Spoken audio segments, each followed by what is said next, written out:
대표님 안녕하세요. 네, 안녕하세요. 반갑습니다. 감사하게도 또 나와주셨습니다. 아닙니다. 당연히 나와야죠. 최근에 좀 어떻게 지내세요? 최근에 지금 거의 방송인처럼 지금 움직이고 있죠. 너무 바쁘시던데. 네, 또 연말 연초다 보니까 네. 또 다들 궁금해 하시는 분들이 많은 것 같고. 네. 그래서 저희도 2024년 새해 첫 게스트로 저희 대표님을 모셨는데요. 우선 요즘 이 질문부터 저희가 항상 드리고 있습니다. 네. 최근 수도권 시장 분위기 좀 어떻게 보시나요? 지금 유례를 찾아볼 수 없을 정도로 엄청난 폭락이 지금 이루어지고 있죠. 유례가 없는 폭락. 유례가 없죠. 너무 그러니까 실거래가가 공개된 이후로 이제 가장 큰 폭락세를 보이고 있기 때문에 네. 그러니까 많은 분들이 아니라 이제 대한민국 부동산 통계가 이제 KB 부동산 통계랑 한국 부동산원 통계가 있잖아요. 네. 그리고 이제 대부분의 이제 부동산 이야기 하시는 분들이 이 통계 데이터를 가지고 부동산 시장을 이야기 하시는데 이 데이터를 보면은 지금 한 6, 7% 정도 빠진 걸로 나오거든요. 네. 근데 실제로는 최근 한 6개월 동안에도 매매가는 10에서 20%, 전세가는 심한 데는 거의 40% 가까이. 네. 그러니까 한 20에서 30%는 너무 많고요. 네. 그래서 우리가 생각하는 것보다 실제로 하락세가 굉장히 커요. 네, 근데 우리가 이제 통계 데이터를 보면은 기껏해야 몇 프로 빠졌으면은 이건 큰 하락도 아니다 이렇게 생각할 수 있잖아요. 네네. 하지만 실제로는 전혀 그렇지 않다라는 거예요. 그러니까 아까 말씀하신 KB 부동산 데이터나 네. 한국 부동산원 데이터가 그러니까 정말로 이 어마어마한 폭락장을 제대로 반영하지는 못하고 전혀 반영을 못하죠. 전혀. 네, 왜냐하면 이걸 보면 매매가나 전세가가 한 5에서 6%, 한 7에서 8% 떨어진 걸로 나오는데 실제로 이제 서울에 지금 유명 큰 대단지나 이런 데를 가보면 네. 매매가도 그렇고 전세가도 그렇고 20에서 30% 빠진 곳들이 너무 많거든요. 그러니까 이게 차이가 무슨 한 6, 7, 7, 8에서 1, 2% 나는 게 아니라 10% 이상씩 엄청난 큰 차이가 나고 있는 거잖아요. 네. 네. 그래서 요거는 이제 보시면 요거는 이제 대한민국의 이제 그 실거래가를 가지고 저희가 이 주식처럼 차트처럼 캔들 차트를 만든 건데 네. 이거 보시면 이제 서울에 지금 고점이 지금 한 4천 초반대였어요. 네. 4천 초반, 작년 말 올해 초에. 네네. 그래서 실거래가 기준으로 거래된 게 4천만 원, 전용 매집 기준으로 4천만 원 초반이었는데 지금 얼마까지 떨어졌냐면 3천만 원 초반까지 떨어졌어요. 그러니까 지금 20% 넘게 떨어진 거죠. 그 20%의 그러면 기준은 네. 가장 최고점 대비인 거죠. 그렇죠. 최고점 대비인 거고요. 네. 근데 요거는 실거래가인데 네. 이제 요즘은 거래가 너무 없잖아요. 그렇죠. 거래가 없기 때문에 지금은 어떤 가격을 보셔야 되냐면 지금은 호가를 보셔야 됩니다. 호가. 네. 그래서 팔려고 내놓은 가격. 근데 만약에 실제로 이제 거래가 된다. 예를 들면 호가를 10억에 내놨어요. 네. 그럼 집주인은 10억에 팔 생각으로 이거를 매물을 10억에 내놨을까요? 아니면 좀 깎아서 요즘 분위기 깎아서 한 9억 5천에 받아도 내가 팔겠다라는 마음으로 호가 10억을 내놨을까요? 요즘은 9억 5천 이렇게. 그렇죠. 되시겠죠. 그래서 네. 호가는 우리가 생각할 수 있는 거래될 수 있는 가격보다 조금 더 높은 가격으로 생각하시면 되는데 지금 불과 얼마 전까지만 해도 제일 안 떨어진다고 했던 데가 지금 이쪽 반포 쪽에 이제 그렇죠. 있잖아요. 네. 근데 여기를 한번 보시면 일단 1000세대 이상짜리로 제가 필터를 좀 할 거고요. 네. 이쪽에서 제일 대장 아파트가 누구냐면은 레미안 퍼스티지예요. 그렇죠. 그래서 레미안 퍼스티지를 보면은 매매가가 지금 6개월 사이에 몇 프로 떨어졌냐면요. 15.1%. 호가가 15% 넘게 빠졌어요. 네. 그래서 보시면 이 당시 이제 최저 호가가 한 36억 5천 정도였거든요. 네. 근데 지금 얼마냐면 31억입니다. 그러니까 5억 5천이 빠진 거죠. 네. 그래서 지금 6개월 동안에도 15%가 빠졌고요. 네. 그다음에 전세 같은 경우도 보시면 전세도 6개월 동안 몇 프로 빠졌죠? 30%가 빠졌네요. 6개월, 6개월 만에 전세가 30%가 빠진 거예요. 근데 이게 돈이 굉장히 큰데 보시면 7월 25일만 해도 최저 호가가 얼마였냐면 18억이었습니다. 네. 지금 얼마냐면 12억 5천이에요. 거의 6억 정도의 돈이 지금 벌써 빠진 거죠. 그 작년 하반기에만 이렇게 빠졌다는 말씀이죠? 맞습니다. 네. 최근 6개월 동안에만. 네. 그러니까 우리가 실제로 이런 통계 데이터보다 훨씬 더 많이 지금 엄청난 지금 매매가와 전세가의 급락이 나타나고 있는 것이 확인이 되고 있는 거죠. 네.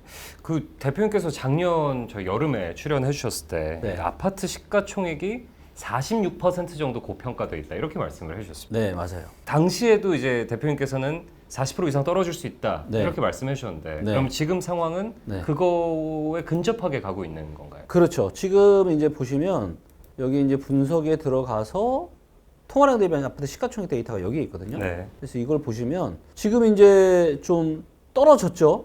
보시는 것처럼 비율이 어때요? 고점 찍고 지금 떨어지고 있죠. 네. 그래서 지금 얼마까지 떨어졌냐면 10월 달 기준으로 138%. 네. 지금 이제 좀 더 떨어졌으니까 아마 뭐 한 135 정도까지 아마 내려왔을 겁니다. 네. 예, 그럼에도 불구하고 여전히 통화량보다 몇 프로 지금 고평가되어 있죠?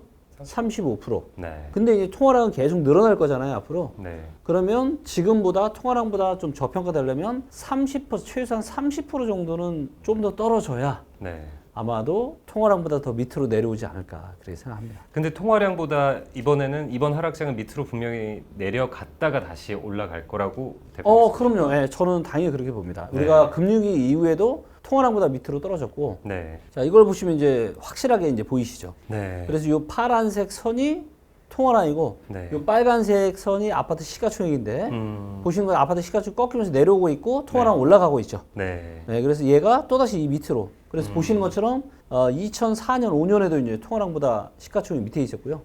그 다음에 이제 2000한 13년 중순부터 14년, 한 15년 초반까지도 네. 통화량보다 작았어요. 네. 그러니까 지금 대표님께서는 항상 이제 유례 없는 코로나 시기에 거품이 있었다 그렇죠. 말씀하셨는데 그 거품이 네. 저기서 138이라는 숫자로 지금 나타나고 그렇죠. 이게 어디까지 갔었냐면 147까지 갔어요. 그러니까 이게 정확하게 넘는 시점이 언제였냐면 이게 직전 고점이 금융위기 때가 122%였거든요. 네. 그러니까 통화량보다 한 20% 정도 더 넘게 고평가되면 이제 거의 올 만큼 온 거예요.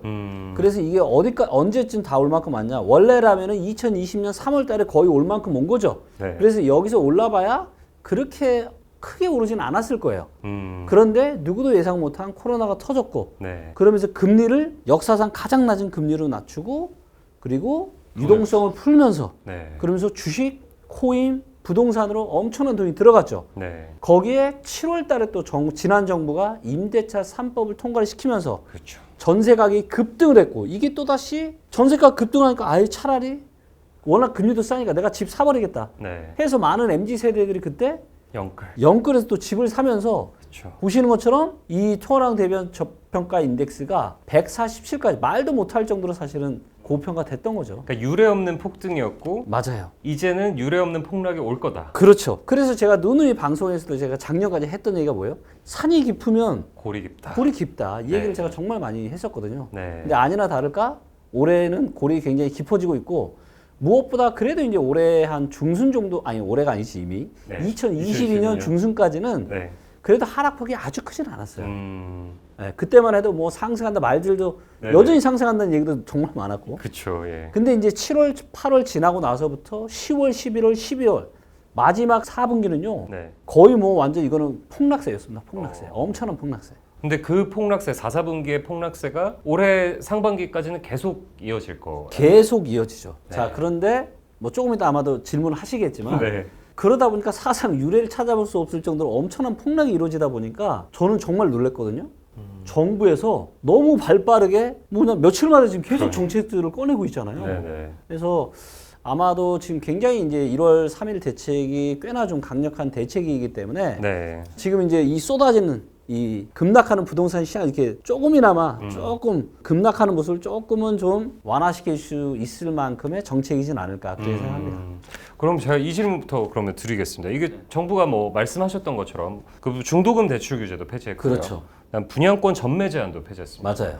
이거 뭐 정말 초강수 완화책이다 뭐 네. 이런 얘기가 나오는데 네. 대표님은 그래서 좀 어떻게 보십니까? 아, 네. 굉장히 초강력 이제 규제 완화 정책이라고 볼 수가 있죠. 네.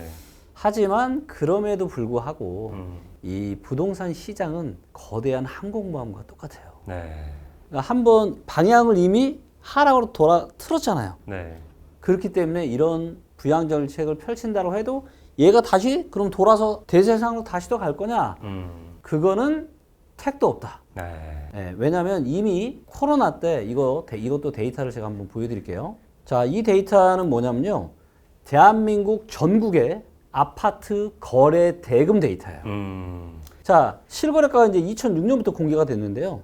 보시면 이게 하나가 이제 월이에요, 월. 네. 근데 보시면 2019년 11월 달부터 2020년 12월 달까지 그리고 가장 많은 거래 대금이 터진 게 2020년 6월 달입니다. 네. 이 한 1년 조금 넘는 기간 동안에 역사상 최대의 거래금이 터졌습니다. 네. 그 이야기는 무슨 얘기죠? 살만한 사람은 영끌해서 그냥 다 사버린 거예요. 들어갔다. 왜? 금리가 너무 낮으니까 아유 오케이 뭐 대출 좀 해봐야 이자 부담이 너무 낮으니까 네. 아 지금이라도 내가 안 사면 영원히 못 살 것 같은 그런 공포에 휩싸여서 그냥 대한민국에서 가장 큰 부동산 손바뀜이 일어난 겁니다.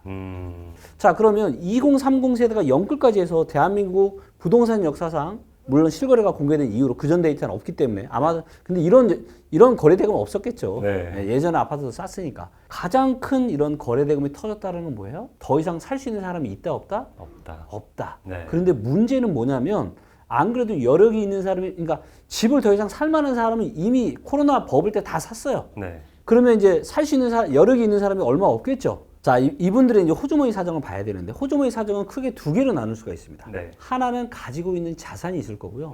두 번에는 월급이 있을 겁니다. 그렇죠. 예.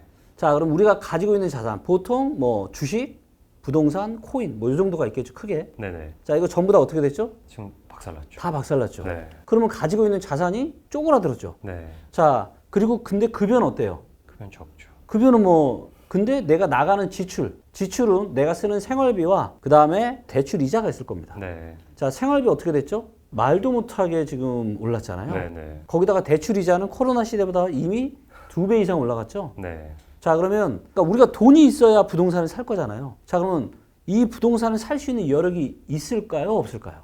전혀 없죠. 없겠죠. 네. 자, 이 여력을 갖고 있는 사람은 누구냐? 자, 이때 팔았던 사람들. 아. 그러니까 이때 누군가는 영끌을 해서 샀지만 네. 이때 누군가는 팔았을 거 아니에요. 그렇죠. 이 판 사람들은 돈을 갖고 있겠죠. 자, 그러면 이 사람들이 부동산 시장에 들어올 수 있는 여건이 만들어주면 시장이 다시 돌아설 수는 있는데 네. 과연 저때 고점에 팔아서 돈을 들고 있는 사람들이 지금 정부가 쏟아낸 이 정도의 규제 완화 정책들을 가지고 과연 매수를 할 거냐 라고 봤을 때 저는 아직은 좀 부족하다.